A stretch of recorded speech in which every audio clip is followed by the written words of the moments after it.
Well, that's our first guide out of the way, Mick. Yeah, Now, I think it went well, didn't it? Yeah, it was alright, yeah, you know, and give people a little bit of an insight, didn't it? Yes. A little bit of an insight.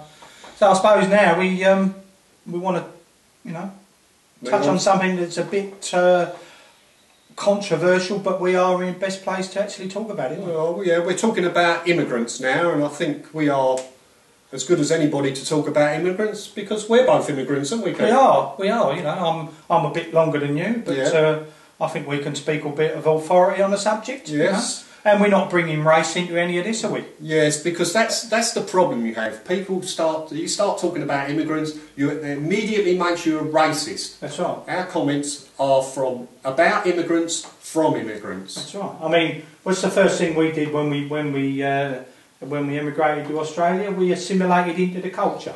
Yeah, sure. You know? We don't live in a ghetto. We don't flock together. I mean, no. We lived fairly close together, but we live in an Australian community. We have the odd tinny, don't we? Yeah, throw shrimp on the barbie and all. Yeah, we do all of that, don't we? On the barbie, as they call it. You've got to talk outside your mouth when you say it, of course. And what about the cricket team then? Right? Oh well, yeah, you know, I mean, like I say, we've assimilated pretty much into the society down here. Yeah, we support the cricket team, don't we, Keith? What, Australian cricket team? Yeah. No, we fucking don't. No, we don't. No. Sorry about that. Yeah, I mean, there is only so far you can go with assimilation. I mean, we ain't the ball, are we? You know what I mean? No. You know, so there's only so much you can do, isn't it? Yeah, there is. But yeah, look, the problem is with immigrants, they want to bring all their problems with them, don't they? All their problems, their any activities they're used to, they won't. Their machetes. Some of the ones we're getting in at the moment, yeah, sure. You know, but yeah. No, but before we became immigrants to Australia, what did we have to do, Keith? What, down here? What, to actually get in? I mean, we couldn't just get on a boat and come over here, could we? Or get on a plane? No. Well, it was, I'm not sure about you, but mine was an 18-month process. We had to have medicals. Yeah. We had to prove that we could read and write English before we came out here, or even though we was English. Obviously, the medicals showed that we didn't have any... you know, diseases. Yeah, diabetes, right. And we had to have a chest X-ray. Long-term sicknesses, so we had to prove that we could actually work. You know, we had to have a job. That's the main thing doing. Yeah. So what you're told is that they don't want you to be a burden on their health system, which is correct. Fine, I've got no problem with that. Or on their benefits system. Yeah. So we had to have a job to come to. Yeah. So and I suppose one of the things that concerns a lot of people is that there's no equality there, is there? There's no equity. No, I think having gone through the process, I believe, like you said, your process took 18 months, mine took just over a year. It's when you've gone through it, you realise it is a pretty fair system, isn't it? It is. But it's a government system, so it takes time. But it is a fair system. But so trouble is, Mick, it's a fair system. But there are always people out there who want to rot the system. That's right, and they're doing it as well, aren't they? Yeah, I mean, even like the you know, even genuine refugees have an avenue to come to Australia, and Australia takes so many genuine refugees and committed to do that through agreements with the rest of the world. Yeah. But you still got these other people that want to come in, bring all their problems with them, you know, sneaking in the back door, and the problem is once they're here, they stay here, don't they? Yeah, there's a political hot potato in Australia at the moment with people coming by boats. They pay someone to get them on a boat, and the boat is normally virtually sinking. Did you say boat? Yeah.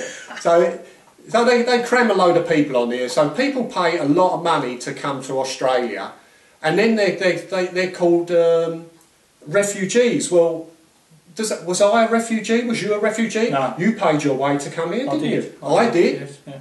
So, but I've made these comments before and been branded a racist for saying. We weren't £10 bombs, was we? No, not at all. Well, definitely weren't £10 bombs. But anyway, you know. But apart from all that, the problem is they get. Everything, once they're here, they get everything thrown at them. They have access to the legal system, and believe me, they know how to play the legal system more than you or I. No, definitely.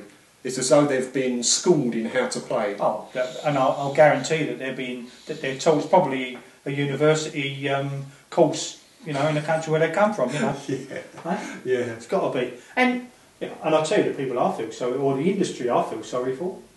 What's that? Taxi driving. Taxis, yes, definitely.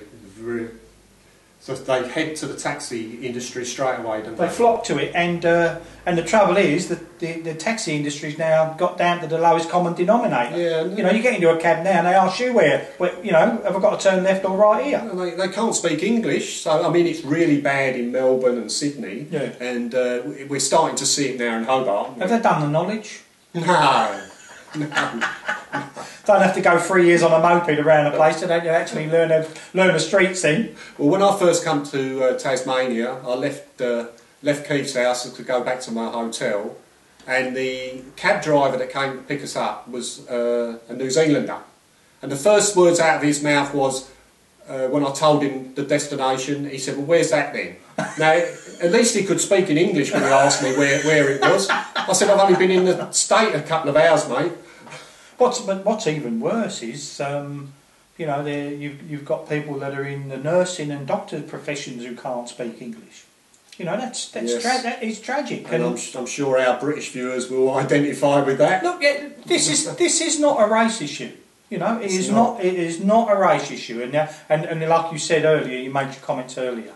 That's the first thing that people spring to mind about immigration and. You know, and immigrants is race, and it's just not correct. There are some things in the world which are right and wrong, and some of the things that these people are doing are plain wrong, and some of the things the government's doing is plain wrong. Yes. Yeah. And I don't think it's too much to ask for someone, if they want to live in Australia, for instance, to be able to speak the language. If we moved to some foreign country, we'd find it very difficult to get by surviving on English. That's right. Although English is a very well-used language around the world.